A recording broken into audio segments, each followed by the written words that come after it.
Assalamualaikum warahmatullahi wabarakatuh. Selamat pagi, selamat siang atau selamat sore. Di sini kita akan masuk ke kuliah kita minggu ketiga mengenai metode Simplex. Saya ingatkan kembali di kuliah kita penelitian operasional ini semuanya akan saling terkait. Dimana kalau minggu lalu kita sudah mempelajari tentang metode pemecahan permasalahan atau programa linear dalam bentuk grafis. Tapi di situ kita punya beberapa keterbatasan. Salah satunya yang paling kentara adalah dia hanya bisa dipakai untuk menyelesaikan untuk dua variabel keputusan, ya. Jadi pada saat kita punya lebih dari variabel keputusan, metode dengan grafis tersebut sudah sangat sulit untuk dipakai. Nah, di sini kita akan memperkenalkan sebuah metode yang disebut sebagai metode Simplex, yang ini merupakan metode yang sangat terkenal di dalam pemrograman linear karena sangat efisien.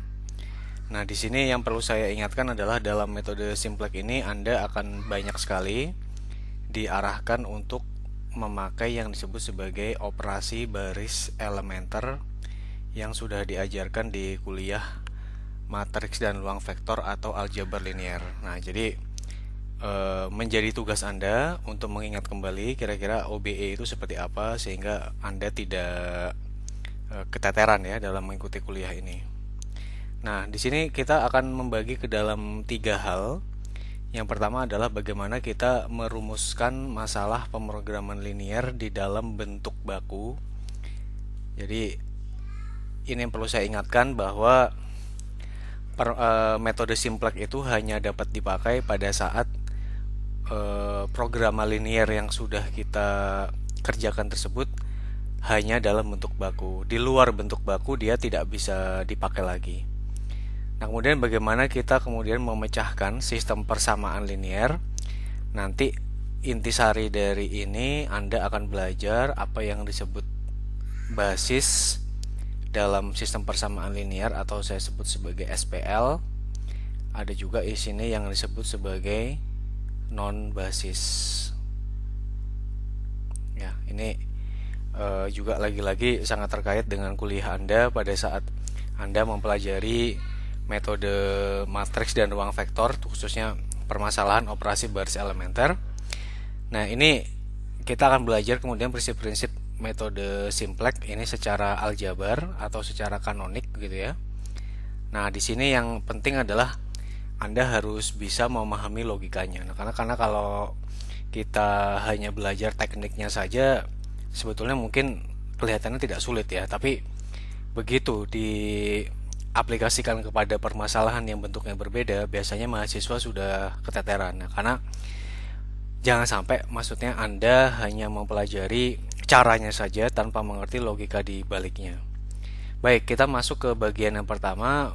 Kita masuk ke bagian bagaimana merumuskan programa linear ini dalam bentuk baku.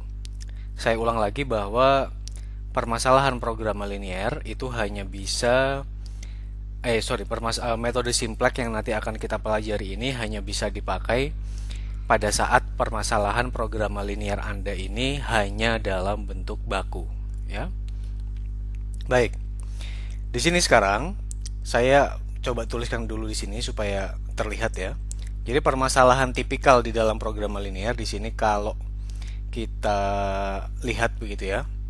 Ini kan kalau misalnya kita punya maksimasi Z, ini tentu saja yang saya bicara Z ini adalah matriks begitu ya. Saya berikan dengan tanda kaligrafik Z. Z adalah C. Ini juga vektor. X juga vektor. Subject to. Di sini ada matriks koefisien teknik ya. A kemudian vektor X kurang dari sama dengan vektor B. Ini sudah kita bahas di minggu lalu di mana masing-masing punya dimensi sendiri. X ini tentu saja adalah variabel keputusan atau sesuatu yang dicari di dalam permasalahan programa linear kita. C-nya adalah koefisien fungsi biaya, tentu saja. Dan di sini C ini ada sejumlah X-nya. Artinya kalau Anda punya 3X begitu, Anda punya X1, X2, X3, maka Anda juga punya 3 koefisien biaya. Ada C1, C2, C3. Ini kira-kira seperti itu ya. Jadi koefisien fungsi biayanya itu tergantung dari X-nya tersebut. Sehingga Z-nya di sini adalah perkaliannya. Tentu saja kalau Anda merumuskan C-nya itu begini, ada C1, C2, C3 ya. Supaya bisa dikalikan tentu saja X-nya itu harus berbentuk vektor kolom. Sehingga kalau X-nya tadi bentuknya seperti ini harus Anda transpose ya. Saya rasa itu sudah dijelaskan di kuliah minggu lalu dengan cukup mendalam. Nah, artinya apa? Di sini Anda memilih sebetulnya ya, berapa X yang akan memaksimumkan atau meminimumkan Z ini. Dimana ini adalah koefisien fungsi biayanya yang sudah kita ketahui bersama-sama. Maksudnya ini kita dapatkan dari parameternya, dan yang di sini adalah konstanta ruas kanan atau right hand side-nya, yang biasanya kalau dalam permasalahan program linear ini merepresentasikan sumber daya. Ya. Nah, permasalahan program linear seperti ini belum termasuk ke dalam bentuk standar. Saya ulang, ini tidak termasuk dalam bentuk standar karena di sini dia ada pertidaksamaan, di mana dia kurang dari sama dengan. Kalau permasalahan program linear dalam bentuk standar atau dalam bentuk baku, Anda lihat di sini, dia tidak lagi punya lambang pertidaksamaan di dalam pembatas-pembatasnya tersebut, tetapi semuanya sudah menjadi sama dengan ya. Nah, nanti bagaimana kemudian? Tapi kan sekarang Anda bertanya, kalau permasalahan saya, misalnya kalau kita berbicara masalah mix production atau pemilihan produk yang sesuai begitu, berapa yang saya produksi X1, X2 yang kita pelajari di minggu yang lalu, itu kan permasalahannya memang dari sananya sudah berbentuk pertidaksamaan. Karena misalnya saya merumuskan, saya punya bahan baku A-nya tersebut, itu kan dalam bentuk pertidaksamaan, yaitu kurang dari sama dengan ketersediaan bahan bakunya tersebut. Nah, bagaimana kemudian? Berarti sekarang langkah pertama kita adalah bagaimana mengubah pembatas-pembatas yang bentuknya itu pertidaksamaan menjadi pembatas yang berbentuk persamaan. Itu merupakan langkah yang pertama kali akan kita lakukan. Ya. Jadi sini kita punya beberapa karakteristik dari program linear dalam bentuk baku. Yang pertama adalah fungsi tujuannya harus dalam bentuk memaksimumkan atau meminimumkan. Artinya kalau kita tuliskan secara matematis, fungsi tujuannya berarti adalah maksimisasi atau minimisasi Z-nya tersebut. Ya, tergantung tujuan Anda. Kalau Anda berbicara masalah profit begitu ya, atau pendapatan, tentu saja di sini kita berbicara masalah bagaimana memaksimasi profit tersebut. Tapi kalau Anda berbicara masalah biaya, di sini biasanya Anda akan melakukan usaha untuk meminimumkan biaya tersebut. Nah, ini kemudian yang penting tadi yang kita bahas, semua pembatas yang ada di dalam permasalahan program linear tersebut harus dalam bentuk persamaan. Tidak boleh ada satupun yang bentuknya itu pertidaksamaan, baik dia kurang dari sama dengan, lebih dari atau lebih dari sama dengan, itu tidak boleh. Nah, kemudian variabel keputusannya dibatasi tak negatif, sehingga kalau Anda punya XI artinya apa? Minimal dia itu kan 0, tidak negatif. Setidak-tidaknya dia 0. Ya. Begitu pula konstanta ruas kanannya yang ada di sini tidak boleh negatif juga. Sehingga kalau negatif kita harus melakukan beberapa penyesuaian matematis. Sehingga di sini kalau saya punya BI juga, dia harus lebih besar sama dengan 0. Nah, itu merupakan karakteristik dari permasalahan program linear yang dirumuskan dalam bentuk baku. Mengapa demikian? Terutama yang ini, semua pembatas harus dinyatakan dalam bentuk persamaan. Nanti ini akan membantu pada saat Anda melakukan modifikasi matriksnya dengan teknik yang sudah tadi saya bilang disebut sebagai operasi baris elementer. Nah, di sini sehingga kalau tadi saya punya, ya, tadi saya sudah merumuskan begitu. Ini ada matriks Z sama dengan vektor C dikalikan vektor X. Subject to, berarti dia harus memenuhi pembatas matriks A. A-nya ini adalah koefisien teknis tentu saja. Kemudian dikalikan dengan vektor X kurang dari sama dengan B. Karena masalahnya adalah maksimisasi, biasanya dia tipikalnya adalah kurang dari sama dengan. Kalau minimisasi, lebih dari sama dengan. Nah, sekarang permasalahan seperti itu harus kita nyatakan dalam bentuk standar, sehingga sekarang ini harusnya tidak miring ya, dan juga dia tebal karena dia merupakan matriks hasil perkaliannya. Nah, sekarang di sini dia berarti yang ada di sini ini vektor juga bisa ya, vektor karena dia hasilnya adalah vektor baris. Nah, di sini kemudian kita akan menuliskan bahwa sekarang Anda lihat yang kita memenuhi beberapa syarat tadi kan, kita ada 4 karakteristik ya.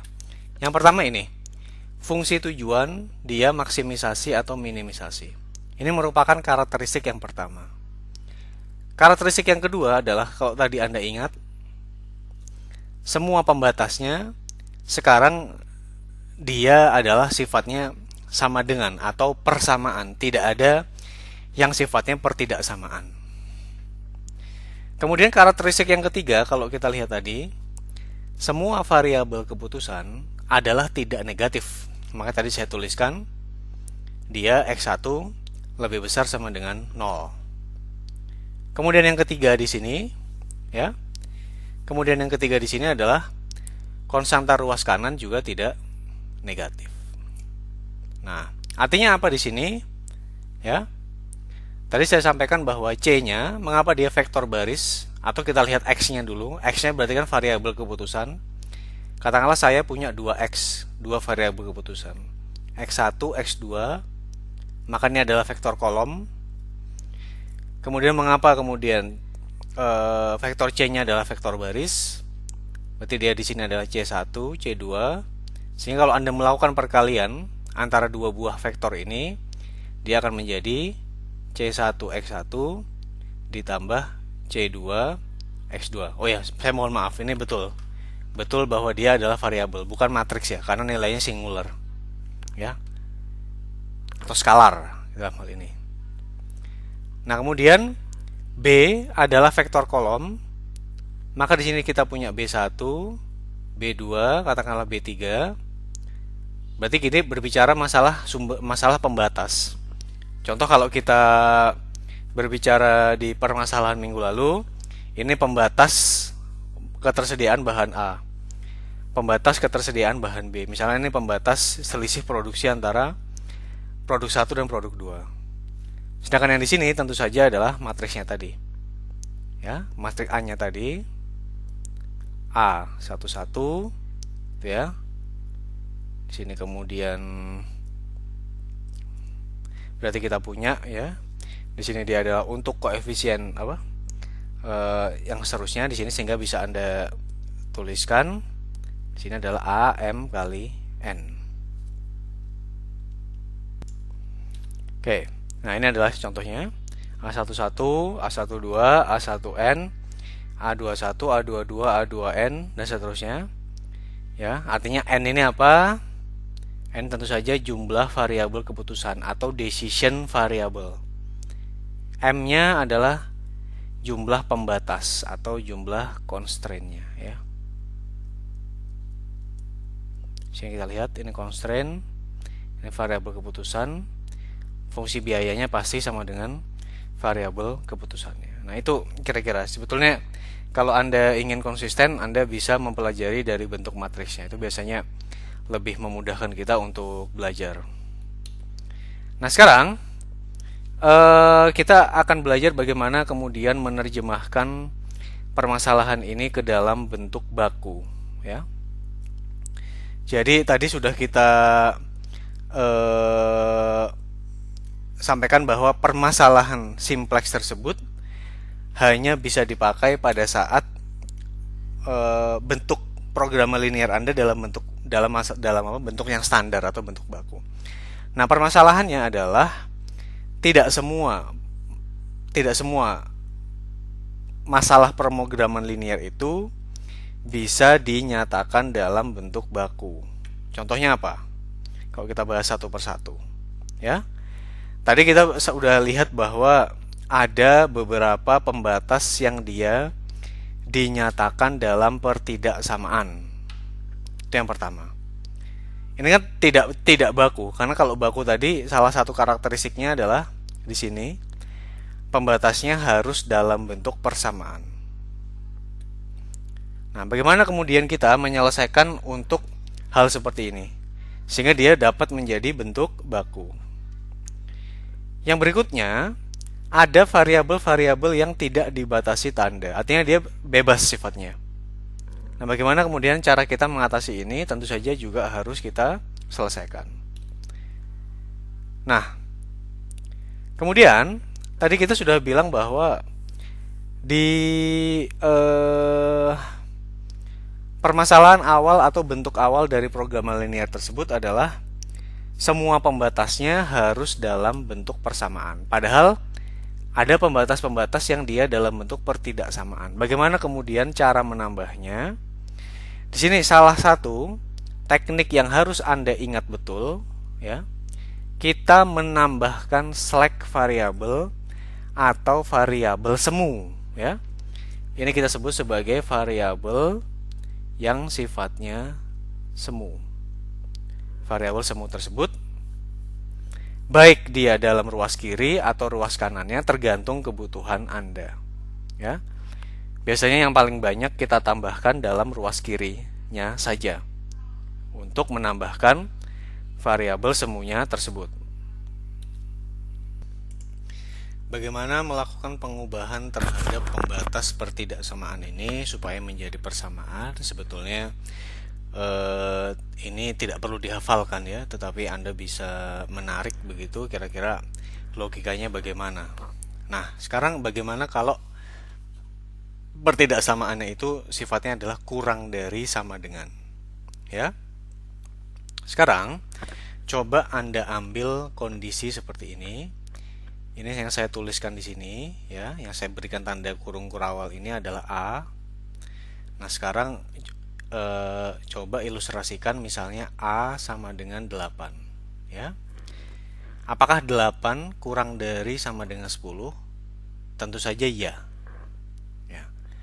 Nah, bagaimana kemudian supaya 8 menjadi sama dengan 10? Tentu kita tahu jawabannya pasti ditambahkan 2 dalam kasus ini. Supaya 8 kalau saya tambahkan bisa menjadi persis sama dengan 10. Kemudian ambil satu lagi, A sama dengan 9. Nah, apakah 9 kurang dari sama dengan 10? Tentu saja jawabannya adalah ya. Bagaimana supaya 9 menjadi sama dengan 10? Di sini kita tahu jawabannya, kita tambahkan 1 supaya dia sama dengan 10. Kemudian ambil juga A, contoh yang lain, A sama dengan 10. Apakah 10 kurang dari sama dengan 10? Tentu saja iya. Yang kita tuliskan ini masih betul secara matematis. Bagaimana supaya 10 persis sama dengan 10? Tentu saja kita tahu dia harus ditambahkan 0, ya. Nah, artinya apa? Supaya dia menjadi sama dengan 10, kita perlu menambahkan variabel yang baru. Kita sebut sebagai select variable. Karena kita sudah punya X1 dan X2, di sini kita bisa tambahkan dengan X3. Sehingga Anda tahu dalam kasus yang ini tadi, tentu saja X3 sifatnya harus positif, ya. Tadi variabel keputusannya, dan ini betul begitu. Kalaupun dia 0, yang kita tuliskan ini masih tepat. Sehingga artinya apa? Kalau untuk pembatas yang dia pertidaksamaan dan dia kurang dari sama dengan, pasti saya menambahkan select variabel. Nah, itu dari situ kita bisa mencari logikanya. Nah, berarti sekarang kalau untuk yang pertidaksamaan yang dia lebih besar sama dengan, kita mengurangkan dengan select variabel atau variabel semu. Kita mengurangkan. Kalau yang tadi kita melakukan penambahan. Contohnya apa? Misalnya di sini saya sekarang yang saya berikan tanda kurung ini saya tuliskan B. Kalau sekarang saya tuliskan B sama dengan 19. Apakah betul 19 lebih besar sama dengan 18? Tentu saja ya. Bagaimana supaya dia bisa menjadi 18? Saya tahu saya kurangkan 1. Maka 1 ini adalah select variabelnya. Sekarang misalnya B saya ambil sama dengan 18. Bagaimana pertidaksamaan yang lebih besar sama dengan 18 ini? Harus saya ubah menjadi persamaan yang sama dengan 18.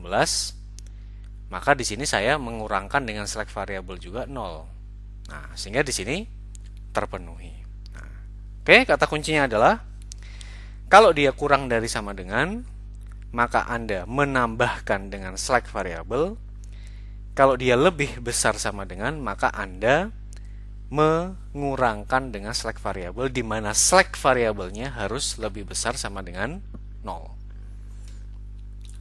Nah, kemudian dalam program linear ini ada juga nilai variabel itu dia tidak dibatasi tanda, ya. Artinya dia boleh positif atau boleh negatif. Contohnya, misalnya kita membahas masalah profit begitu ya. Kalau dalam akuntansi tentu saja profit bisa masuk ke dua kategori tersebut. Dia bisa positif, berarti dalam hal ini Anda mengalami atau mempunyai keuntungan, tetapi bisa juga negatif kalau Anda menderita kerugian. Nah, tapi kalau tadi kita ingat karakteristiknya yang ada di sini, ya, semua variabel keputusan harus dia tidak negatif. XI-nya harus lebih besar sama dengan 0. Tidak boleh ada yang tidak dibatasi tanda. Sehingga dalam kasus yang demikian, tentu saja yang tidak dibatasi tanda tersebut harus kita ubah. Caranya bagaimana? Kita akan ilustrasikan. Dia akan diganti dengan selisih dua variabel yang sama-sama positif. Contoh ini. Kita punya X1 ditambah X5 sama dengan 50.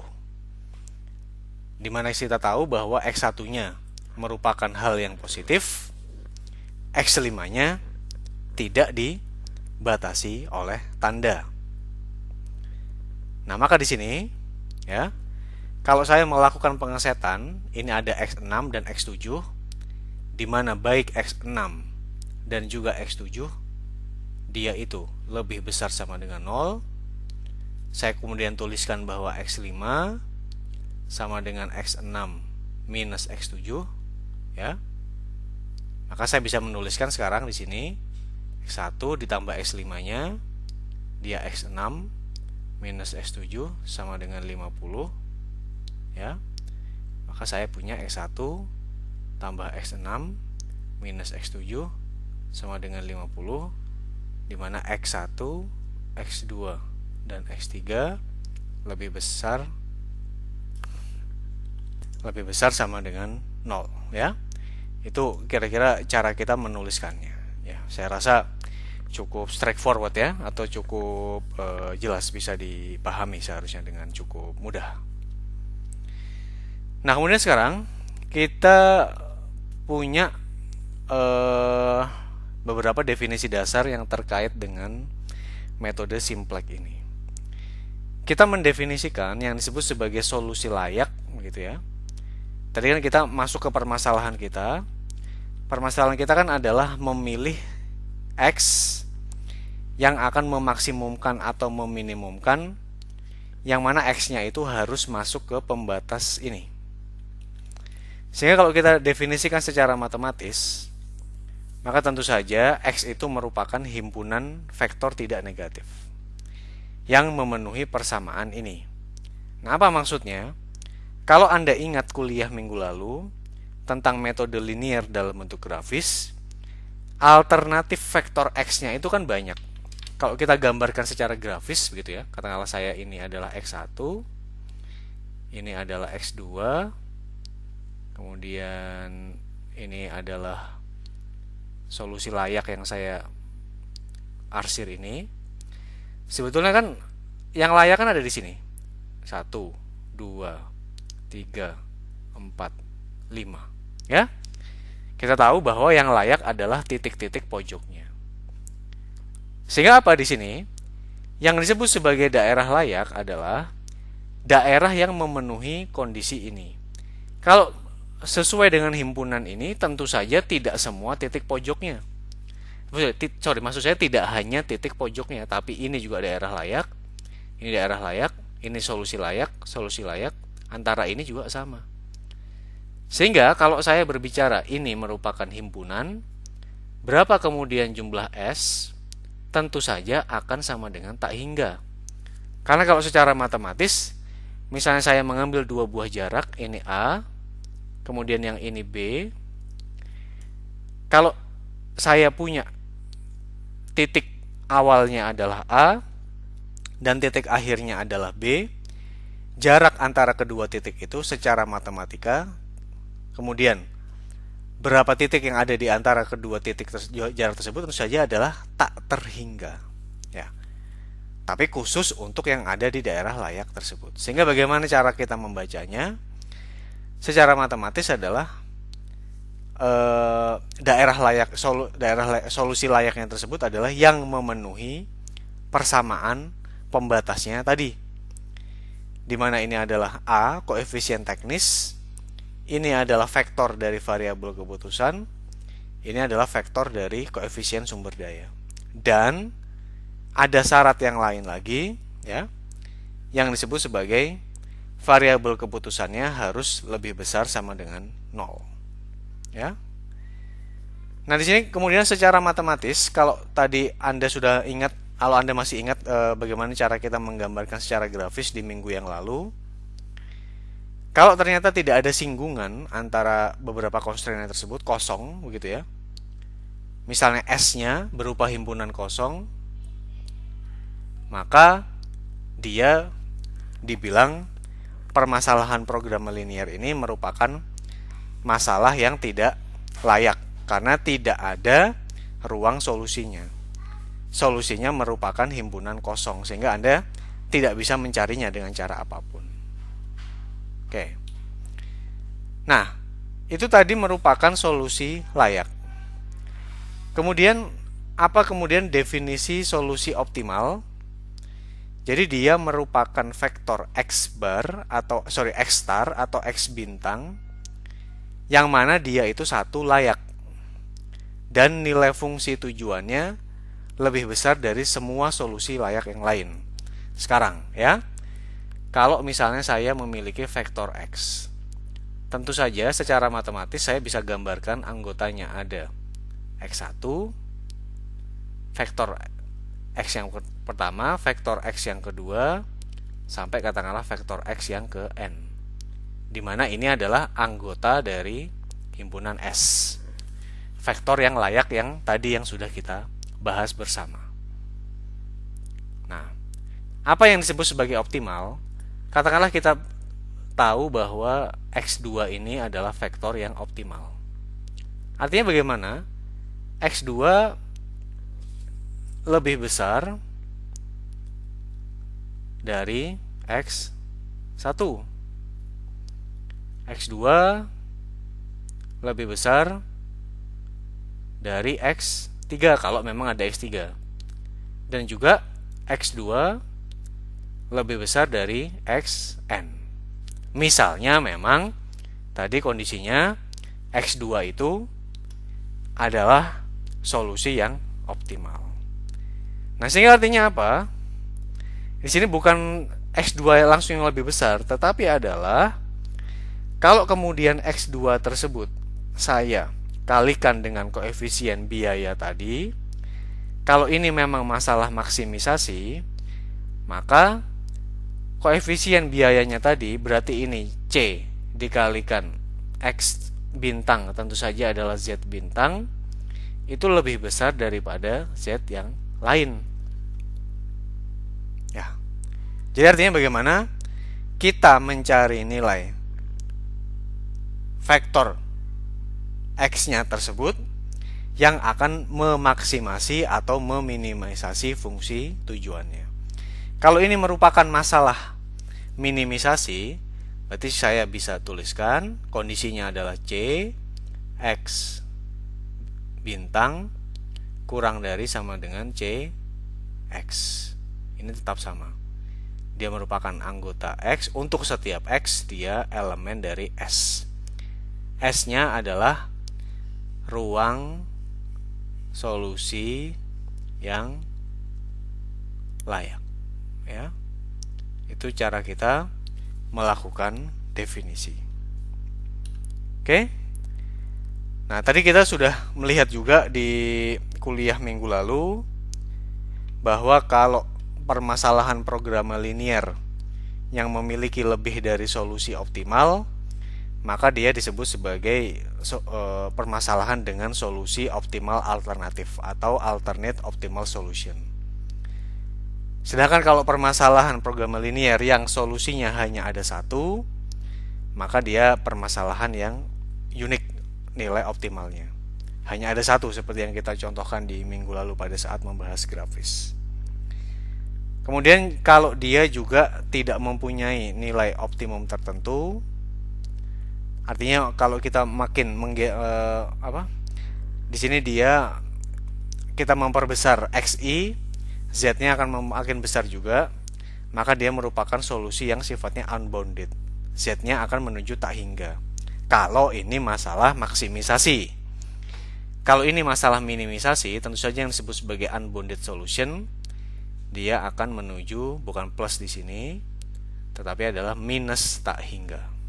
Ya, itu merupakan beberapa terminologi yang penting untuk Anda ketahui.